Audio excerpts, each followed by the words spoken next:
प्रमुख ने से इस मॉडल के बारे में जानने के लिए अधिक व्यक्तिगत रूप से राज्य का दौरा किया। सरकार विकास कार्यक्रमों की कर्नाटक का एक अनुशंसा की है मॉडल तैयार कर रही है।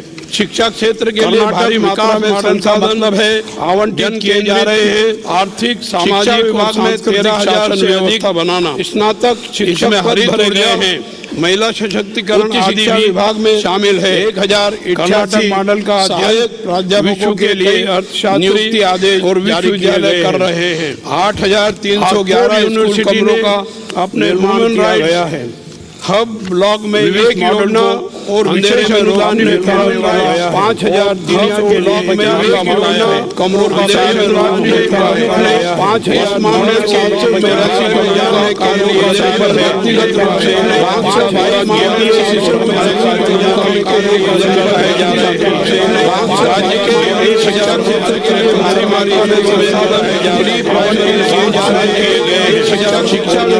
12,000 से अधिक स्नातक शिक्षा विभाग में 1,000 सहायक प्राध्यापकों के लिए नियुक्ति आदेश 8,311 स्कूल कमरों का नियुक्ति आदेश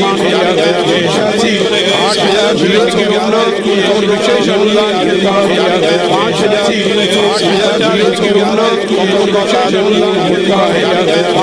मामले 784 कमरों का 522 के लिए 784 कमरों का बढ़ाए जा रहे हैं।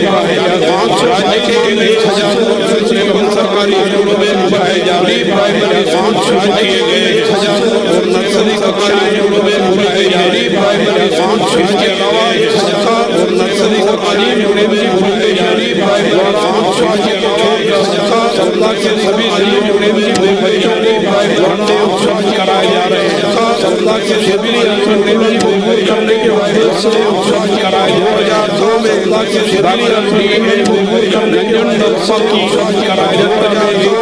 समिति गठित की गई थी। समिति की रिपोर्ट के आधार पर अब तक 37,662 करोड़ में राशि के आधार जारी किए जा चुके हैं। 37,000 दिशा में 662 व्यय किए गए शिक्षा के प्रभाव का अध्ययन कर 37,000 दिशा में 662 व्यय किए गए शिक्षा के प्रभाव करने के लिए अर्थशास्त्री करने के लिए समिति गठित की गई है। अर्थशास्त्री समिति इसी वर्ष अपनी रिपोर्ट करेगी। समिति गठित के आधार पर आने वाले दिनों में इसी वर्ष रिपोर्ट करने के लिए गठित कदम उठाए जाएंगे। इसी वर्ष मेरी सरकार ने हाल ही में के लिए कदम उठाए जाएंगे। इसी वर्ष मेरी सरकार ने हाल ही में के लिए 19 बड़े देशों ने हिस्सा लिया है। इस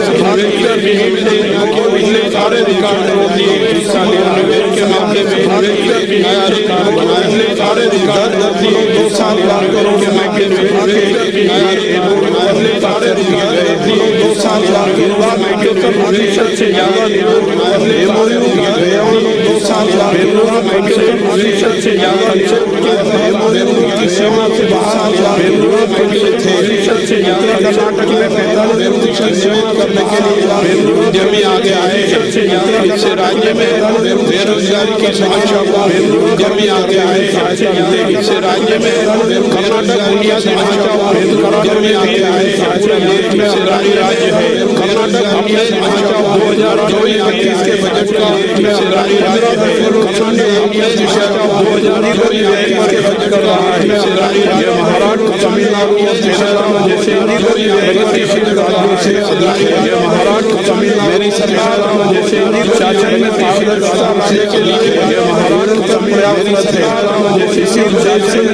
राजस्व के लिए ग्रामीण आबकारी वन आदि विभागों में अधिकारियों के लिए कर्मचारियों के तबादलों के लिए काउंसलिंग आदि विभागों की गई अधिकारियों के लिए कर्मचारियों के भूमिका के लिए काउंसलिंग के लिए अधिकारियों के भूमिका अत्याचार काउंसलिंग के लिए के भूमिका किया जाती है। कर्नाटक एक बनाने के लिए कर्नाटक प्रयास किए जा रहे हैं। इसके साथ ही कर्नाटक को स्वाद प्रयास किए जा रहे हैं। इसके साथ ही खाने वाला राज्य बनाने के लिए भी स्वाद प्रयास किए जा रहे हैं। इसके साथ ही मेरी सरकार ने 2024-25 में राज्य की आर्थिक वृद्धि को बढ़ावा देकर राज्य का वित्तीय प्रबंधन बेहतर ढंग से किया है। वित्तीय वर्ष 2024-25 की पहली 3 तिमाही में राज्य का राजस्व संग्रह 1,81,908 करोड़ रुपए तक पहुंच गया है। पिछले वर्ष की तुलना में दिसंबर के अंत तक राज्य की राजस्व प्राप्तियों में 13% की वृद्धि हुई है। राज्यों द्वारा एकत्रित कुल जीएसटी कर के मामले में कर्नाटक देश का दूसरा सबसे बड़ा राज्य है और इस वर्ष दिसंबर के अंत तक राज्य के जीएसटी संग्रह में साल दर साल 12% की वृद्धि हुई है। हाल के दिनों में राज्य में समाज के आर्थिक रूप से कमजोर वर्गों से ऋण वसूली में उत्पीड़न, हिंसा और दबाव की कई घटनाएं सामने आई है। कर्नाटक राज्य में सूक्ष्म ऋण और लघु ऋण की वसूली में उत्पीड़न, हिंसा और दबाव को रोकने के लिए प्रभावी और गंभीर उपाय करने के लिए मेरी सरकार ने उत्पीड़न करने वाले व्यक्तियों के लिए न्यूनतम 6 महीने और अधिकतम 10 साल की सजा और 5 लाख रुपए तक के जुर्माने का प्रावधान करने वाला अध्यादेश लागू किया है। सरकार सूक्ष्म ऋण की वसूली में उत्पीड़न को रोकने के लिए विधायी उपाय कर रही है। मौसम की चरम स्थितियों जैसे बदलते हालातों के कारण कृषि में कई बदलाव आ रहे हैं। बुआई से लेकर कटाई तक हर काम को मशीनीकृत करने की जरूरत है। इस दिशा में 194 हाईटेक हार्वेस्ट हब स्थापित किए जा रहे हैं। हार्वेस्टर लेने वाले एससी और एसटी किसानों को 50% सब्सिडी और अन्य को 40% सब्सिडी दी जा रही है। कर्नाटक में 27.41 लाख हेक्टेयर बागवानी क्षेत्र है जो देश में पहले स्थान पर है। चालू वर्ष में 19,166 हेक्टेयर का नया क्षेत्र बागवानी फसलों के अंतर्गत लाया गया है। बागवानी विभाग लाभार्थियों को एक ही छत के नीचे बीज से लेकर बाजार तक की सेवाएं प्रभावी ढंग से प्रदान करने के लिए बागवानी किसान मॉल स्थापित कर रहा है। अब तक किसानों को 15.63 लाख अच्छी गुणवत्ता वाले पौधे वितरित किए गए हैं और लोगों को रियायती दरों पर आवश्यक मशीनरी प्रदान की गई है। बागवानी विज्ञान विश्वविद्यालय बागलकोट द्वारा बागवानी फसलों की 16 विभिन्न किस्में विकसित और जारी की गई है। राज्य के किसानों और किसान उत्पादक संगठनों द्वारा उत्पादित शहद के लिए जोनकारा नामक एक विशेष ब्रांड बनाया गया है और इसकी बिक्री की व्यवस्था की गई है। मेरी सरकार ने मछली पकड़ने वाली मशीनीकृत नौकाओं को दिए जाने वाले कर मुक्त डीजल की वार्षिक सीमा को 1.50 लाख किलोमीटर से बढ़ाकर 2 लाख किलोमीटर किया गया है। राज्य में पहली बार समुद्री एम्बुलेंस खरीदने के लिए कदम उठाए जा रहे हैं ताकि मछली पकड़ने के लिए समुद्र में जाने पर दुर्घटनाग्रस्त होने वाले या बीमार होने वाले मछुआरों को तुरंत किनारे पर लाया जा सके। रेशम को लेकर कई फसल की गई है। रेशम उत्पादन में राज्य शीर्ष पर है। रेशम की खेती और रेशम कताई गतिविधियों में हर साल लगभग 15.43 लाख लोगों को रोजगार मिलता है। सरकार ने वर्ष 2024-25 में विभिन्न लाभार्थी आधारित कार्यक्रमों के तहत 60 करोड़ रुपए की सब्सिडी सुविधा हितधारकों को प्रदान की है। जनवरी 2025 के अंत तक 20.22 लाख किसानों को 16,942 करोड़ रुपए के फसल ऋण वितरित किए गए हैं तथा 46,000 किसानों को 1,442 करोड़ रुपए के मध्यम एवं दीर्घकालिक कृषि ऋण वितरित किए गए हैं। इस वर्ष सहकारी समितियों को ब्याज अनुदान प्रदान करने के लिए 1,451 करोड़ रुपए प्रदान किए गए तथा व्यय किए गए।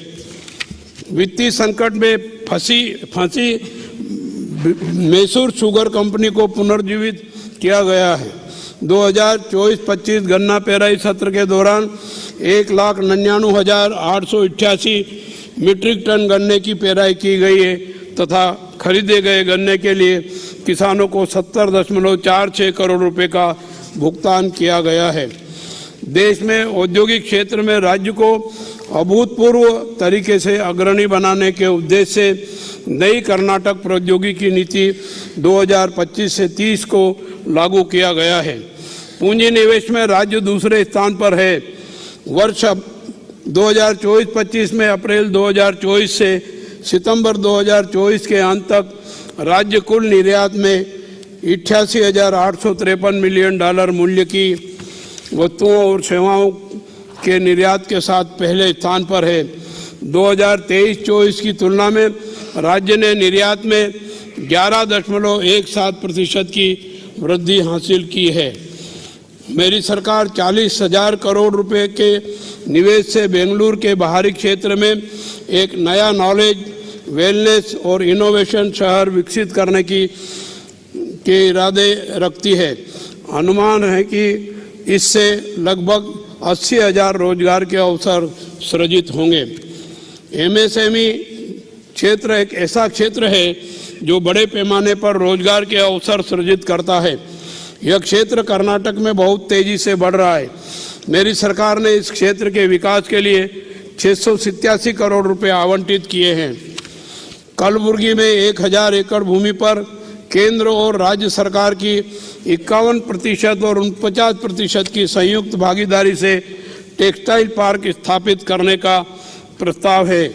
इस संबंध में मंत्रिमंडल ने विभिन्न बुनियादी ढांचों के कार्यों के लिए 390 करोड़ रुपए के अनुदान को मंजूरी दी है। इससे 1 लाख प्रत्यक्ष रोजगार सृजित होने का अनुमान है। नेकरा सम्मान योजना के अंतर्गत वर्ष 2024-25 के लिए 1,16,189 हथकरघा एवं पावरलूम बनकरों को 81 करोड़ रुपए आवंटित किए गए हैं तथा प्रत्यक्ष नगद हस्तांतरण के माध्यम से जारी किए जा रहे हैं।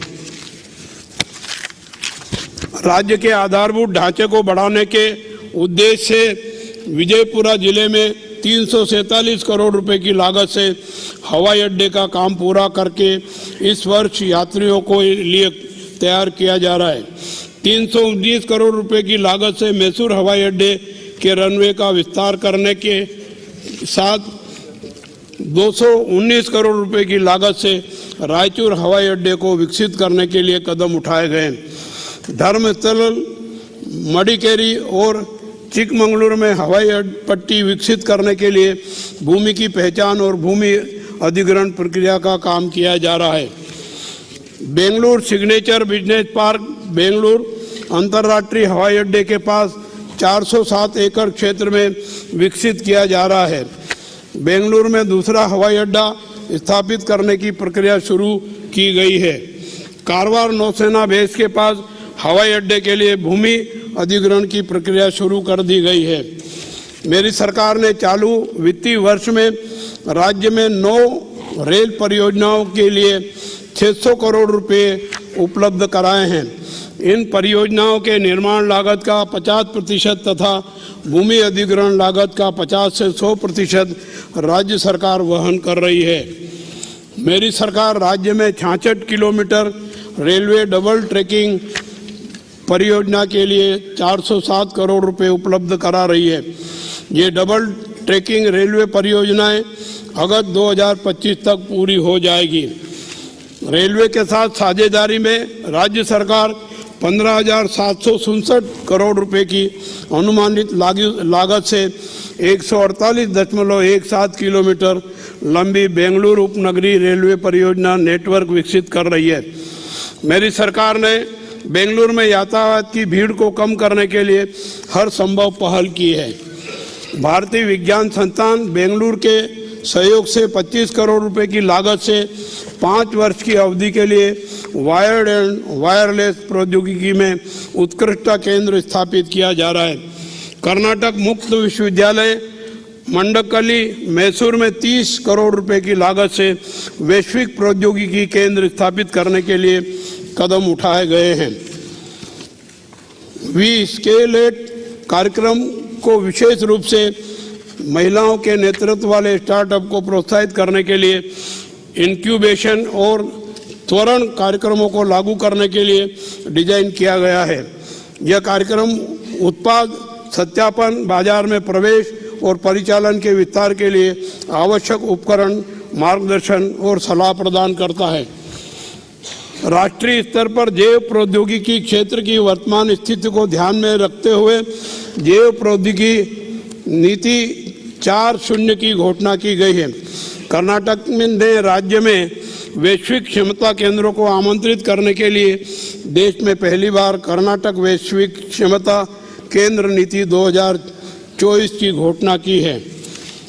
19 से 21 नवंबर 2024 तक आयोजित बेंगलुरु टेक समिट में 51 देशों के 35,000 से अधिक प्रतिनिधियों ने भाग लिया।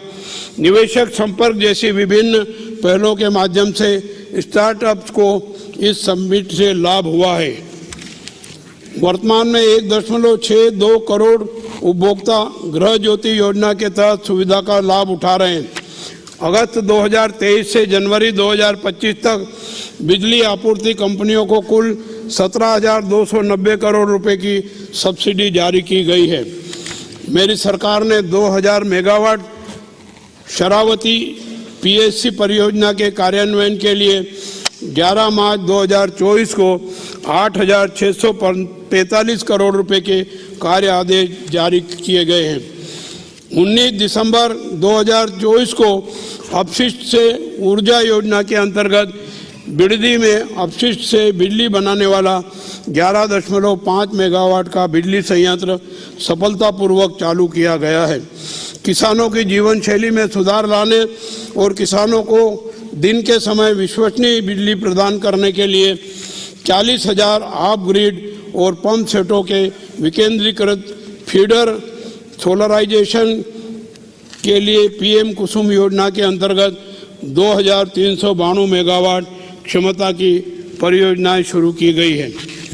राज्य की जनता के लिए खाद्य सुरक्षा सुनिश्चित करने के लिए संविधान के मूल सिद्धांतों के अनुरूप 1,28,48,173 राशन कार्डों के कुल 4,48,41,976 लाभार्थियों को अन्न भाग्य योजना के तहत खाद्यान्न वितरित किया गया है।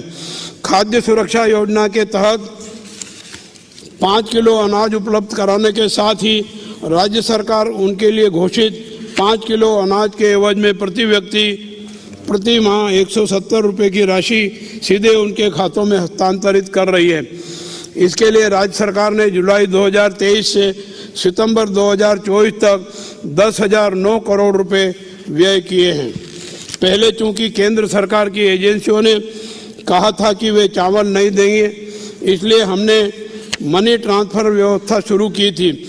अब चूंकि भारतीय खाद्य निगम चावल उपलब्ध कराने के लिए आगे आया है, इसलिए प्रत्येक व्यक्ति को 10 किलो अनाज देने की प्रक्रिया शुरू की जा रही है। वन क्षेत्र को बढ़ाने के लिए 15,000 एकड़ अतिरिक्त भूमि को आरक्षित वन के रूप में अधिसूचित किया गया है। पिछले 20 महीनों में राज्य भर में लगभग 5,000 एकड़ अमूल्य वन भूमि को अतिक्रमण से मुक्त किया गया है, जिसमें बेंगलुरु शहर में 117 एकड़ भूमि शामिल है। बेंगलुरु शहर में हरित पट्टी और दुर्लभ पक्षियों के आवास की रक्षा के लिए हेसरघट्टा झील क्षेत्र के 5,678 एकड़ क्षेत्र को ग्रेटर हेसरघट्टा संरक्षित घास का मैदान घोषित किया है और भूमि अधिग्रहण पर रोक लगाई गई है। यलहंका के पास माधप्पनहल्ली में 153 एकड़ के बागान में एक वृहद वृक्ष पार्क का विकास शुरू किया गया है। पिन्या प्लांटेशन में केंद्र सरकार के स्वामित्व वाली बंद हो चुकी एचएमटी को दी गई 14,300 करोड़ रुपए की वन भूमि को पुनः प्राप्त करने तथा इसे हरित क्षेत्र के रूप में बचाने के लिए कानूनी कार्रवाई शुरू कर दी गई है। मानव वन्य जीव संघर्ष को नियंत्रित करने के लिए वर्ष 2024-25 में 78.9 किलोमीटर रेलवे बैरिकेड्स लगाए गए हैं तथा मानव हाथी संघर्ष को रोकने के लिए बांडीपुर में तमिलनाडु, केरल और आंध्र प्रदेश राज्यों के वन मंत्री और अधिकारियों की बैठक आयोजित की गई है। मानव हाथी संघर्ष पर एक अंतर्राष्ट्रीय सम्मेलन सफलतापूर्वक आयोजित किया गया तथा बेंगलुरु चार्टर तैयार कर उसे मंजूरी दी गई।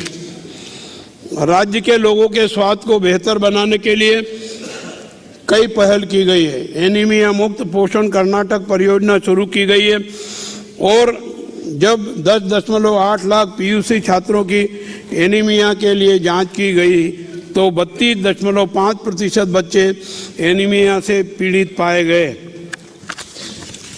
इन बच्चों को दिए गए रक्तवर्धक उपचार के कारण एनीमिया से पीड़ित 60% बच्चे ठीक हो गए। दूसरे चरण में पहली से 10वीं कक्षा तक के बच्चों की एनीमिया स्थिति की जांच शुरू की जा रही है। आशा किरण योजना के तहत 1.4 करोड़ लोगों की जांच की गई है और 3.3 लाख लोगों को मुफ्त चश्मे दिए गए हैं। 93,800 लोगों की मोतियाबिंद की सर्जरी की गई है। निमांस के सहयोग से कर्नाटक ब्रेन हेल्थ इनिशिएटिव योजना शुरू की गई है और 2,60,878 लोगों की जांच की गई और 32,630 न्यूरोलॉजिकल रोगियों का इलाज किया गया। आपातकालीन चिकित्सा सेवाएं प्रदान करने के लिए 108 आरोग्य कवच आपातकालीन सेवाओं को 288 एडवांस लाइफ सपोर्ट एम्बुलेंस और 39 बेसिक लाइफ सपोर्ट एम्बुलेंस प्रदान की गई है। राज्य में किडनी रोगियों के लिए निःशुल्क डायलिसिस केंद्रों की संख्या 192 से बढ़ाकर 220 कर दी गई है, जिससे 3.67 लाख डायलिसिस साइकिल उपलब्ध कराए जा रहे हैं। राज्य में 50 बिस्तरों की क्षमता वाले 5 मातृ एवं शिशु अस्पताल, 50 बिस्तरों की क्षमता वाले 14 क्रिटिकल केयर ब्लॉक तथा 100 बिस्तरों की क्षमता वाला एक क्रिटिकल केयर ब्लॉक स्थापित किया गया है।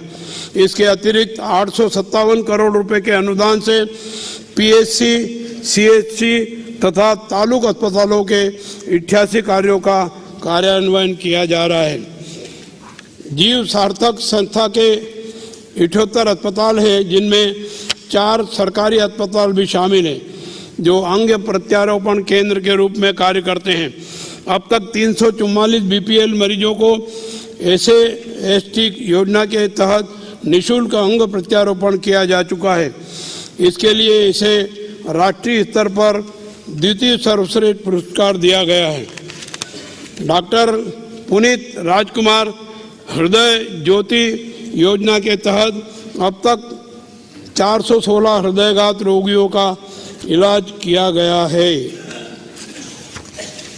लोगों को किफ़ायती स्वास्थ्य सेवा प्रदान करने के लिए कई पहल की गई है। Hassan institute of medical sciences के परिसर में 143 करोड़ रुपए की लागत से 450 बिस्तरों वाला अस्पताल भवन बनाया गया है और अब तक 15,778 रोगियों और 78,848 बाह्य रोगियों को उपचार मिला है। GIMS कलबुर्गी में फरवरी 2024 से 54.80 करोड़ रुपए की लागत से ट्रामा केयर अस्पताल शुरू किया गया है और रोगियों को उपचार मिल रहा है और रोगियों को उपचार मिलने के साथ ही 92 करोड़ रुपए की लागत से मातृ एवं शिशु अस्पताल स्थापित करने के लिए कदम उठाए गए हैं। KKRD भी ने गुलबर्गा में 304.20 करोड़ रुपए की लागत से 371 बिस्तरों वाला Jayadeva institute of cardiology and research का निर्माण किया है, जिसका उद्घाटन 22 दिसंबर 2024 को किया गया है। Gadag institute of medical sciences में 10 करोड़ रुपए की लागत से कैथ लैब सुविधा के साथ एक सुपर स्पेशलिटी कार्डियक यूनिट शुरू की गई है। कल्याण कर्नाटक क्षेत्रीय विकास बोर्ड द्वारा कल्याण कर्नाटक क्षेत्र में अक्षरा आविष्कार नामक एक व्यापक स्कूल विकास योजना लागू की गई है। इसके लिए 700 करोड़ रुपए का अनुदान आवंटित किया गया है। राज्य के प्रत्येक स्कूल में निःशुल्क बिजली और पानी की सुविधा प्रदान की गई है, जो स्मार्ट कक्षाओं और शाम की कक्षाओं के संचालन के लिए उपयोगी है। कर्नाटक कौशल विकास निगम के साथ साझेदारी में कली के चौथे कौशल्या कार्यक्रम के तहत चयनित 89 सरकारी कॉलेजों के लगभग 30,000 छात्रों को कौशल प्रशिक्षण प्रदान किया गया है। शिक्षा विभाग द्वारा 277 करोड़ रुपए की लागत से 101 नए कार्य शुरू किए गए हैं। युवा निधि योजना के अंतर्गत 2,23,883 अभ्यर्थियों ने पंजीकरण कराया है तथा 1,65,014 पात्र अभ्यर्थियों को प्रत्यक्ष नगद हस्तांतरण किया जा रहा है। इंडिया स्किल 2024 में कर्नाटक ने 45 कौशलों में भाग लेने वाले 62 उम्मीदवारों ने के 48 पदक जीते और देश में दूसरा स्थान हासिल किया है। वर्ल्ड स्किल 2024 में कर्नाटक ने 52 कौशलों में भाग लेने वाले 60 उम्मीदवारों ने पदक प्राप्त किए हैं। लोगों की आवास समस्या पर गंभीरता से विचार किया गया है। चालू वित्तीय वर्ष में 4,761.15 करोड़ रुपए की लागत से 3.05 लाख मकान बनाने के लिए सहायता दी गई है। 1.23 लाख स्थलों के आवंटन के लिए कदम उठाए जा रहे हैं, जिनमें से 4,096 एकड़ भूमि पर स्थल तैयार किए जा रहे हैं। स्लम विकास बोर्ड ने स्लम क्षेत्रों में 1,66,867 परिवारों को स्वामित्व पत्र वितरित किए हैं, जिससे उन परिवारों के लिए शांतिपूर्ण जीवन का मार्ग प्रशस्त हुआ है। प्रधानमंत्री आवास योजना का क्रियान्वयन BR अम्बेडकर निवास योजना के समन्वय से किया जा रहा है। 1,18,359 मकानों के लाभार्थियों को केंद्र व राज्य सब्सिडी को छोड़कर 4 से 5 लाख रुपए का अंशदान देना था। यह महसूस करते हुए कि लाभार्थी भुगतान करने की स्थिति में नहीं है, मेरी सरकार ने लाभार्थी अंशदान को घटाकर 1 लाख रुपए कर दिया तथा शेष पूरी राशि का भुगतान कर रही है। 36,789 मकान पहले ही लोगों को समर्पित किए जा चुके हैं। 39,843 मकान वर्तमान में सार्वजनिक उद्घाटन के लिए तैयार है। अनुसूचित जातियों एवं अनुसूचित जनजातियों के विरुद्ध अत्याचार के मामलों पर प्रभावी नियंत्रण के लिए नागरिक अधिकार प्रवर्तन निदेशालय की 33 इकाइयों को विशेष पुलिस स्टेशन के रूप में अधिसूचित करने की कार्रवाई की गई है। इसके लिए 450 नए पदों के सृजन की अनुमति दी गई है।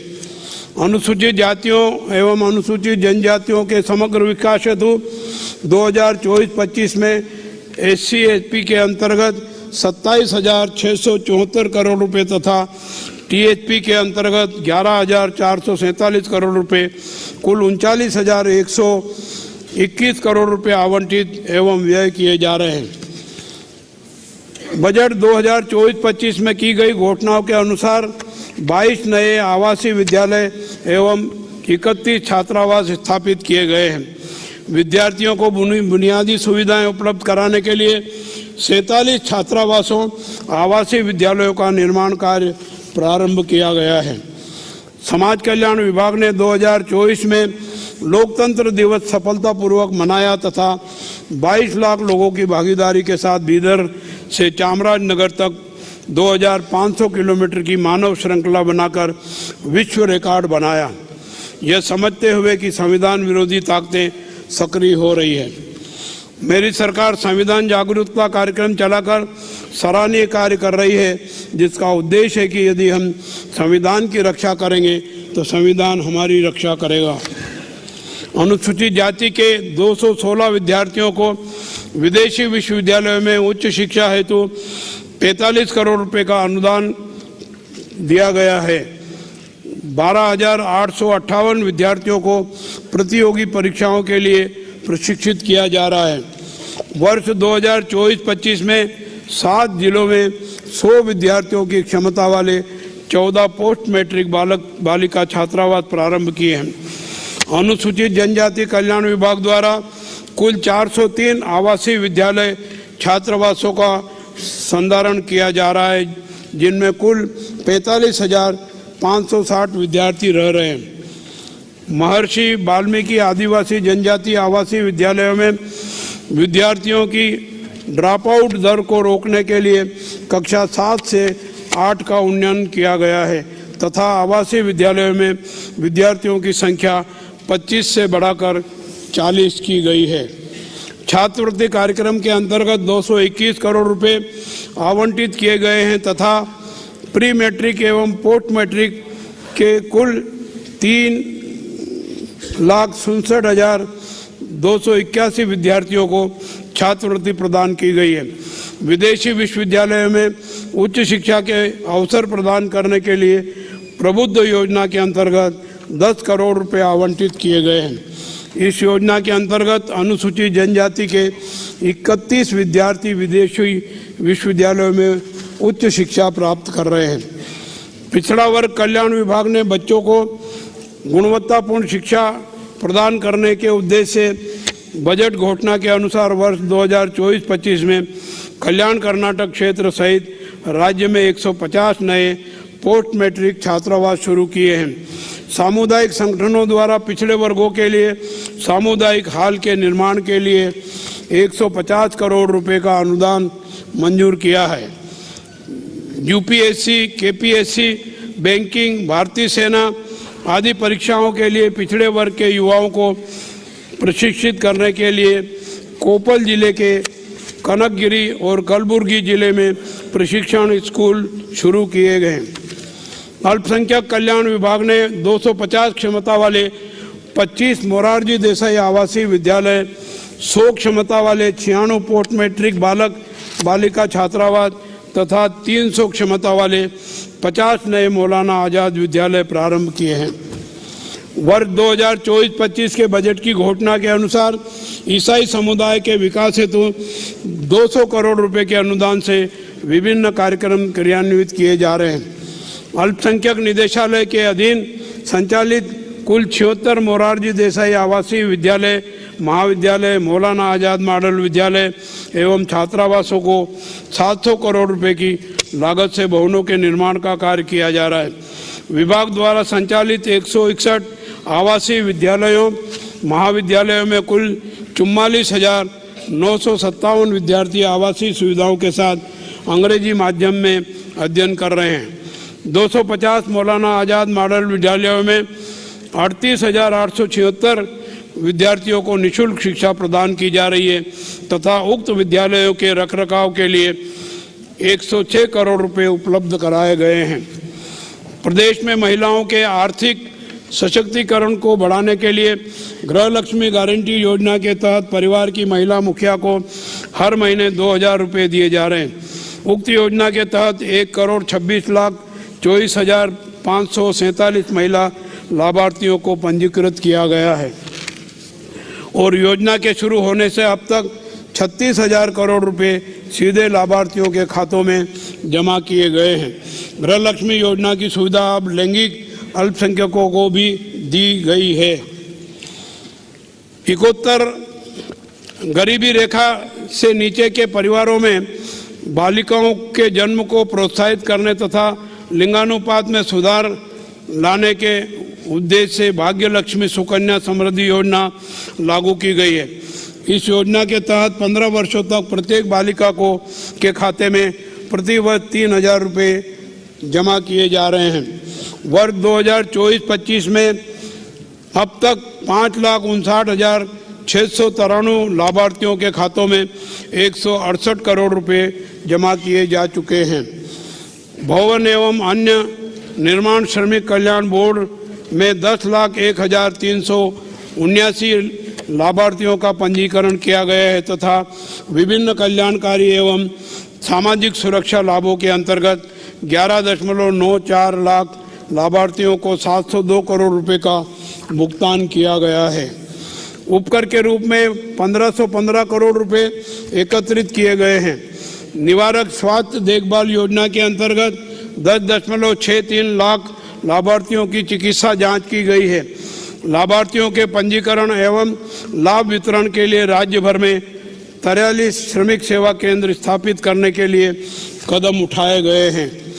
राज्य असंगठित श्रमिक सामाजिक सुरक्षा बोर्ड के संबंध में कर्नाटक राज्य निजी वाणिज्यिक परिवहन श्रमिक दुर्घटना क्षतिपूर्ति योजना के अंतर्गत 221 दुर्घटना मामलों में 10.61 करोड़ रुपए का दुर्घटना मुआवजा दिया गया है। अंबेडकर कार्मिक सहाय हस्त योजना के अंतर्गत 25 श्रेणियों के 21,89,945 असंगठित श्रमिकों का पंजीकरण करके लाभ दिया जा रहा है। मोटर परिवहन एवं अन्य संबंध श्रमिकों को सामाजिक सुरक्षा लाभ प्रदान करने के लिए कर्नाटक मोटर परिवहन एवं अन्य संबंध श्रमिक सामाजिक सुरक्षा एवं कल्याण विकास बोर्ड का गठन किया गया है तथा 5,12,135 श्रमिकों को पंजीकृत किया गया है। राज्य सरकार ने ग्रामीण घरों में जल कनेक्शन उपलब्ध कराने की परियोजना निरंतर रखी है। 101.32 लाख घरों में से अब तक 83.94 लाख घरों में नल कनेक्शन उपलब्ध करा दिए गए हैं। वर्ष 2024-25 में 7.27 लाख घरों में नल से जल कनेक्शन उपलब्ध करा दिया गया है। महात्मा गांधी राष्ट्रीय ग्रामीण रोजगार गारंटी योजना के तहत चालू वर्ष में जनवरी 2025 के अंत तक 10.91 करोड़ मानव दिवस रोजगार सृजित किए गए हैं। इस योजना अंतर्गत चालू वर्ष में कुल 5,626.56 करोड़ रुपए व्यय किए गए हैं। बाह्य सहायता प्राप्त योजना के अंतर्गत 5,190 करोड़ रुपए की लागत से 7,110 किलोमीटर लंबी ग्रामीण सड़कों के विकास हेतु प्रगति पथ कार्यक्रम क्रियान्वित किया जा रहा है। इसके अतिरिक्त कल्याण पथ कार्यक्रम के अंतर्गत 1,150 किलोमीटर लंबी सड़कों के विकास हेतु निविदाएं आमंत्रित की गई है। ग्रामीण विकास एवं पंचायत राज विभाग द्वारा 3,867 कुशीन मने शिशु देखभाल केंद्र शुरू किए गए हैं, जिनमें 49 बच्चों की देखभाल की जा रही है। कुल 5,895 जागरूकता केंद्रों में से 5,770 केंद्रों का डिजिटलीकरण किया जा चुका है तथा 50.28 लाख बच्चों का पंजीकरण किया जा चुका है। इसके अलावा जिन गांवों में पुस्तकालय नहीं है वहां 6,599 नए पुस्तकालय शुरू किए जा रहे हैं। बृहद बेंगलुरु महानगर पालिका की सीमा के भीतर यातायात की अति प्रजनन को कम करने के लिए निकट भविष्य में 40.50 किलोमीटर लंबी मेट्रो रेल सह सड़क वाली डबल डेकर फ्लाईओवर बनाने का प्रस्ताव है। संयुक्त मेट्रो रेल सह सड़क फ्लाईओवर परियोजना 8,916 करोड़ रुपए की लागत से शुरू की जा रही है। Bengaluru peripheral ring road part 1 परियोजना के क्रियान्वयन हेतु ऋण सुरक्षा प्रदान करके हुडकों से 27,000 करोड़ रुपए का ऋण प्राप्त करने का निर्णय लिया गया है। यह कार्य लगभग 2,565 एकड़ भूमि अधिग्रहण करके किया जाना है। लगभग 73 किलोमीटर सड़क निर्माण कार्य किया जा रहा है। बेंगलुरु मेट्रो रेल परियोजना के चरण 2A में सेंट्रल सिल्क बोर्ड से कृष्णराजपुरा तक 19.75 किलोमीटर और चरण 2B में कृष्णराजपुरा से केम्पेगौड़ा अंतर्राष्ट्रीय हवाई अड्डा तक 38.44 किलोमीटर लंबाई का कार्य प्रगति पर है, जिसकी कुल अनुमानित लागत 14,788 करोड़ रुपए है। चरण 3 में केम्पापुरा से जेपी नगर तक कॉरिडोर 1 32.15 किलोमीटर और होसाहल्ली से खड़ाबगरे तक कॉरिडोर 2 12.50 किलोमीटर के साथ कुल 44.65 किलोमीटर लंबाई का कार्य प्रगति पर है, जिसकी कुल अनुमानित लागत 15,611 करोड़ रुपए। इस परियोजना को दिसंबर 2029 तक पूर्ण करने की योजना है। केंद्र सरकार के दिशा निर्देशों के अनुसार महिलाओं एवं बच्चों की सुरक्षा हेतु निर्भया फंड के अंतर्गत सार्वजनिक सेवा वाहनों तथा carriage vehicle, school vehicle, private service vehicle, maxi cab, contract vehicle, motor cab एवं राष्ट्रीय राजमार्गों पर चलने वाले मालवाहक वाहनों में वाहन लोकेशन ट्रैकिंग डिवाइस एवं इमरजेंसी पैनिक बटन लगाने की योजना क्रियान्वित की गई है। राज्य में कुल 6,04,863 सार्वजनिक सेवा वाहनों में से 40,848 वाहनों में दिसंबर 2024 तक यह प्रणाली स्थापित कर दी गई है। बेंगलुरु में वाहनों की बढ़ती संख्या के कारण भारी यातायात की वजह से दुर्घटनाओं में वृद्धि हुई है। बेंगलुरु ट्रैफिक पुलिस सुचारू यातायात के लिए प्रौद्योगिकी अपनाने में सबसे आगे है। ASTRAM आर्टिफिशियल इंटेलिजेंस आधारित data platform for sustainable traffic management एक AI आधारित डेटा प्लेटफॉर्म है जो वास्तविक समय में डेटा एकत्र और विश्लेषण करता है और ट्रैफिक को नियंत्रित और प्रतिबंधित करने के लिए त्वरित निर्णय लेता है। बेंगलुरु विकास प्राधिकरण ने शहर भर में 34 स्थानों पर आवासीय परिसरों का निर्माण करके लगभग 30,000 आवास इकाइयों को आवंटित करने का लक्ष्य रखा है। इनमें से अब तक 25 परियोजनाओं में कुल 14,909 फ्लैटों का निर्माण कार्य शुरू हुआ है और 10,615 फ्लैटों का निर्माण कार्य पूर्ण हो चुका है। महत्वाकांक्षी कावेरी परियोजना का 5वां चरण पूर्ण हो चुका है। BBMP में शामिल 110 गांवों के 50 लाख लोगों को 775 मिलियन लीटर अतिरिक्त कावेरी पेयजल की आपूर्ति की जा रही है।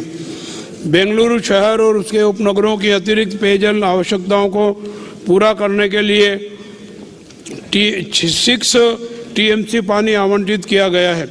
चालू वर्ष में कार्यान्वित होने वाली परियोजना की अनुमानित लागत 6,939 करोड़ रुपए है, जिसके लिए DPR तैयार कर ली गई है। मेरी सरकार ने श्रमिक वर्ग के लोगों को गुणवत्तापूर्ण भोजन उपलब्ध कराने के लिए इंदिरा कैंटीन योजना को जारी रखा है। इंदिरा कैंटीन फेज 2 के अंतर्गत 186 कैंटीनों के निर्माण की स्वीकृति दी गई है तथा 156 कैंटीनों का निर्माण पूर्ण हो चुका है। ADB और अमृत द्वारा वित्त पोषित कर्नाटक एकीकृत शहरी जल प्रबंधन निवेश कार्यक्रम के अंतर्गत राज्य के 8 शहरी स्थानीय निकायों में 2,584 करोड़ रुपए की लागत से पेयजल आपूर्ति और जल निकासी कार्य कार्यान्वित किया जा रहा है। विश्व बैंक द्वारा सहायता प्राप्त कर्नाटक शहरी जल आपूर्ति आधुनिकीकरण परियोजना के अंतर्गत हुबली, धारवाड़, बेलगांव और कलबुर्गी नगर निगमों के अधिकार क्षेत्र के अंतर्गत आने वाले क्षेत्रों में निर्बाध जल आपूर्ति प्रदान करने के लिए 3,741 करोड़ रुपए की लागत से 5 वर्ष की अवधि के लिए एक परियोजना कार्यान्वित की जा रही है। उक्त परियोजना को जून 2025 तक क्रियान्वित करने का लक्ष्य है। मेरी सरकार ने शहरी और ग्रामीण क्षेत्रों में लोगों की अनियमित संपत्तियों के लिए खाता उपलब्ध कराने की एक बहुत लोकप्रिय योजना बनाई है और उसे लागू कर रही है। सबसे पहले कर्नाटक नगर निगम अधिनियम और कर्नाटक नगर पालिका अधिनियम में संशोधन करके शहरी और ग्रामीण क्षेत्रों में कई वर्षों से लंबित 30 लाख से अधिक अनियमित संपत्तियों के लिए खाता फॉर्म 3 भी उपलब्ध कराना शुरू किया है। आने वाले दिनों में इस सुविधा का विस्तार ग्रामीण क्षेत्रों में भी किया जाएगा। राजस्व विभाग किसानों की भूमि से संबंधित दस्तावेजों को सुरक्षित रखने के लिए भू सुरक्षा नामक गारंटी प्रदान कर रहा है। राजस्व विभाग में स्थायी प्रकृति और महत्वपूर्ण दस्तावेजों को स्कैन करके डिजिटाइज करके अनुक्रमित करके और सूचीबद्ध करके लोगों को आसानी से उपलब्ध कराया जाएगा। सॉफ्टवेयर में 9 करोड़ पृष्ठों को स्कैन करके अपलोड किया जा रहा है। राजस्व विभाग में दाखिल खारिज के संबंध में लोगों को अनावश्यक परेशानी से बचाने के लिए दाखिल खारिज की गारंटी दी गई है। पहले एक खाते को बदलने में औसतन 32 दिन लगते थे। प्रशासन की चुस्त दुरुस्त व्यवस्था के कारण अब 67% दाखिल खारिज कुछ ही घंटों में हो रहे हैं। शेष 33% दाखिल खारिज 9 से 13 दिनों में हो रहे हैं। राजस्व न्यायालय में हजारों मामले 5-10 वर्षों से लंबित थे। ऐसे लंबित मामलों के निपटारे के लिए चलाए गए अतिक्रमण के अभियान के कारण तहसीलदार न्यायालय में लंबित 10,744 मामलों में से 10,410 मामलों का निपटारा किया गया है। उप विभागीय अधिकारी न्यायालयों में लंबित 62,857 मामलों में से 37,217 मामलों का निपटारा किया गया है।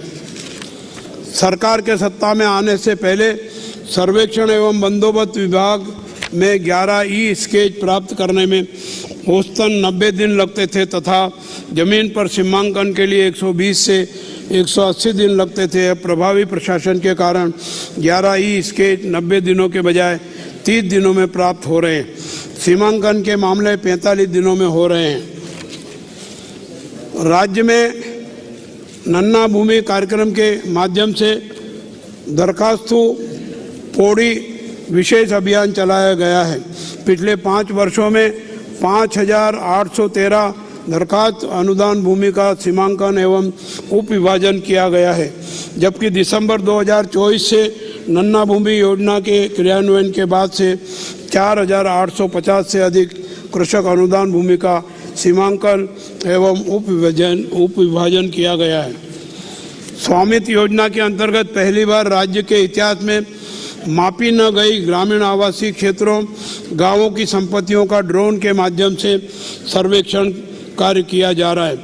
अब तक 3,880 गांवों को 10.05 लाख ड्राफ्ट पीआर कार्ड वितरित किए जा चुके हैं। क्षेत्रीय असंतुलन को समाप्त करने के लिए उद्देश्य से कल्याण कर्नाटक क्षेत्र के जिलों में को प्रतिवर्ष 5,000 करोड़ रुपए उपलब्ध कराए जाते हैं।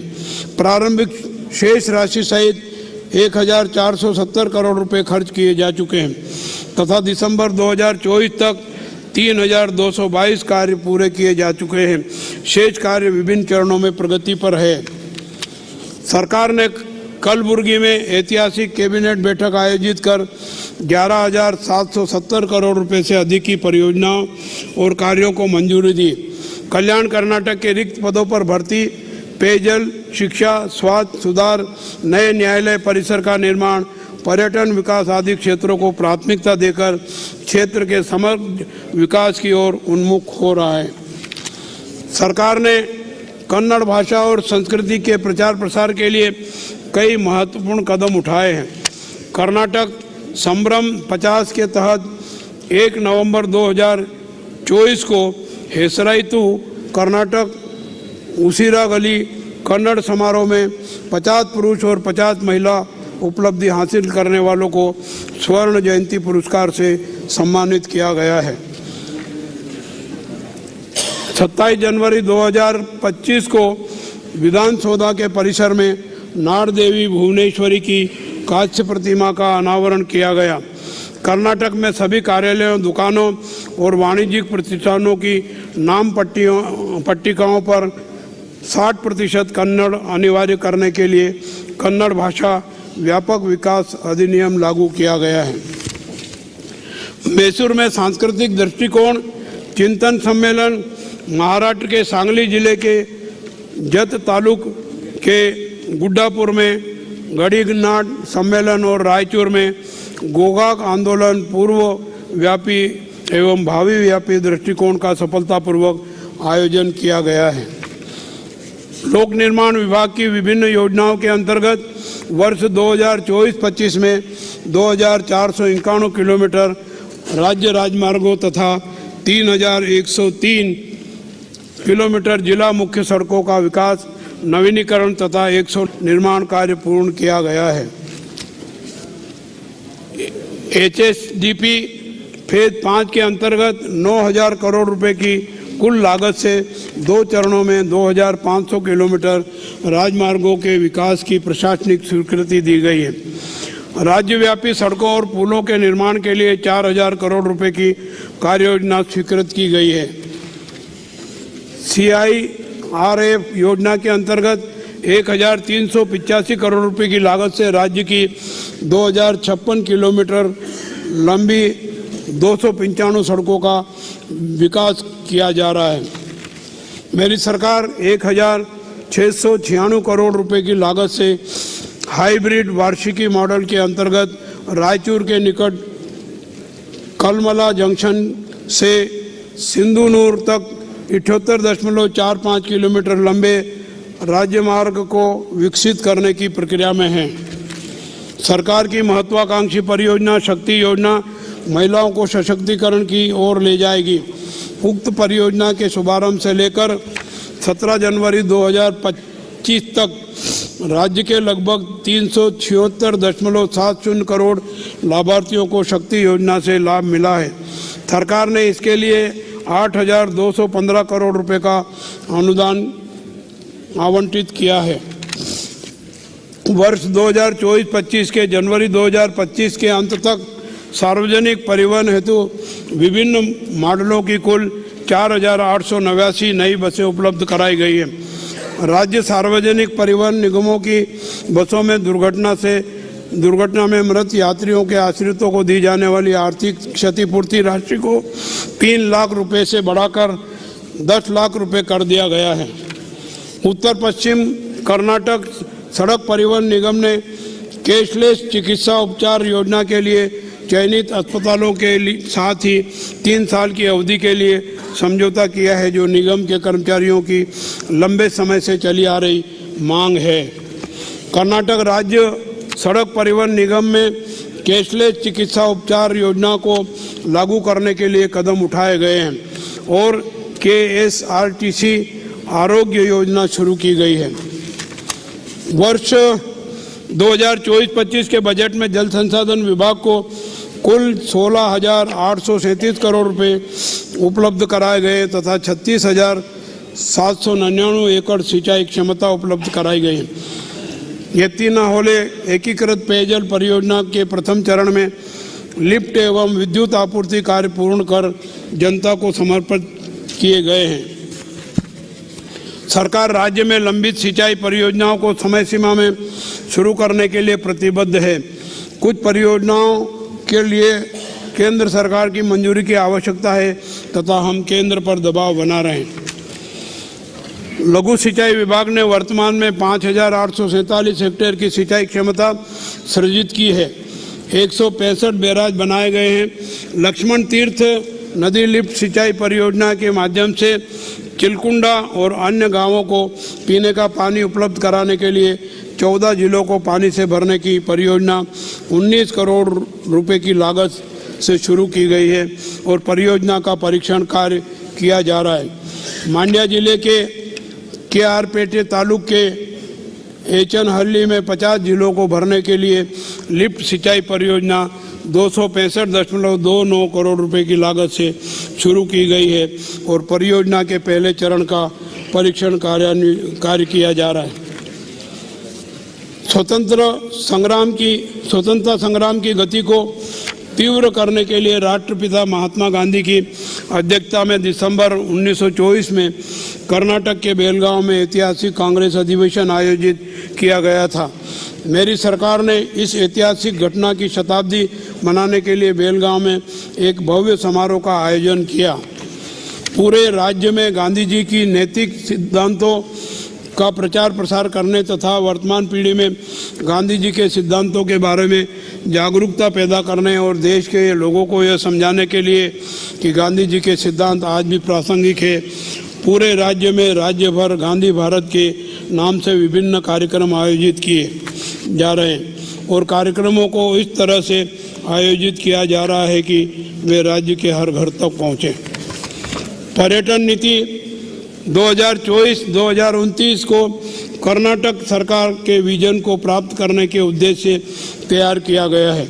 नीति में पर्यटन क्षेत्र में निवेश को सुविधाजनक बनाने के लिए रणनीतिक हस्तक्षेप, आकर्षक प्रोत्साहन और आवश्यक विनियामक सुधारों का प्रस्ताव है। नीति का उद्देश्य एक सुविधाजनक और स्थिर पर्यटन पारिस्थितिकी तंत्र बनाना है। पर्यटकों को एक सुरक्षित और उच्च गुणवत्ता वाला अनुभव प्रदान करने और कर्नाटक के लोगों को अधिक समृद्धि और खुशी प्रदान करने पर जोर दिया गया है। गदग जिले के लक्कुंडी गांव में प्राच्या व शेष गला संग्रहण अभियान के दौरान 1000 से अधिक प्राचीन कलाकृतियां एकत्र की गई है और उन्हें सार्वजनिक प्रदर्शन, अनुसंधान और अध्ययन के लिए अंतर्राष्ट्रीय स्तर के खुले संग्रहालय में परिवर्तित करने की योजना है। सवदत्ती यल्लम्मा मंदिर में सभी सुविधाएं उपलब्ध कराने के लिए कदम उठाए गए हैं। मंदिर क्षेत्र के व्यापक विकास के लिए 200 करोड़ रुपए की लागत से मास्टर प्लान तैयार किया जा रहा है, जिसमें तिरुपति की तर्ज पर कतार परिसर बनाया जाएगा ताकि श्रद्धालुओं को देवी के दर्शन करने में सुविधा हो। 500 छोटे आउटडोर रसोई घर बनाए जाएंगे ताकि श्रद्धालु खुद खाना बना सके और पर्याप्त शौचालय बनाए जाएंगे। सवदत्ती यल्लम्मा पहाड़ी तक रोप वे बनाने का प्रस्ताव है। देविका रानी निकोलस रोरिक की 572 एकड़ की एस्टेट को विश्व स्तरीय पर्यटन स्थल के रूप में विकसित करने के लिए कदम उठाए जाएंगे। केंद्र सरकार की SASCI योजना के तहत 100 करोड़ रुपए के अनुदान का उपयोग करने के अलावा कर्नाटक सरकार भी विशेष अनुदान के साथ क्षेत्र को विकसित करने के लिए कार्रवाई करेगी। पिछले 19 महीनों में राज्य में कानून व्यवस्था से जुड़ी कोई गंभीर समस्या उत्पन्न नहीं हुई है। पुलिस थाने लोगों के अनुकूल तरीके से काम कर रहे हैं। हाल के दिनों में पूरे देश में साइबर अपराध के मामले बढ़े हैं। राज्य पुलिस विभाग निरंतर जागरूकता लाने और अपराधियों की शीघ्र पहचान करने के लिए काम कर रहा है, इसलिए इन मामलों में भी कमी आ रही है। पुलिस विभाग को आवश्यक संसाधन उपलब्ध कराए जा रहे हैं। चालू वर्ष में 26 सुसज्जित पुलिस थाने तथा 2016 आवासीय भवन बनाने को प्राथमिकता दी गई है। परिवहन विभाग के सहयोग से ग्रामीण पत्रकारों को व्यावसायिक प्रयोजन हेतु जिला सीमा के अंतर्गत यात्रा करने हेतु बस पास वितरित करने की योजना क्रियान्वित की गई है। मेरी सरकार ने ये सभी उपलब्धियां अपने सीमित वित्तीय संसाधनों के आधार पर अर्जित की है। सरकार ने 7वें वेतन आयोग की सिफारिशों को लागू किया है। मेरी सरकार राज्य के सामाजिक, आर्थिक और सांस्कृतिक सहित समग्र विकास के लिए अनेक कार्यक्रम बना रही है और उन्हें क्रियान्वित कर रही है। संविधान की आकांक्षाओं के अनुरूप जन कल्याण को अपना मुख्य उद्देश्य मानकर चल रही है। सबके लिए शांति, सबके लिए समृद्धि और संविधान की भावना है। हम इस भावना का निरंतर पालन कर रहे हैं। जय हिंद, जय कर्नाटक।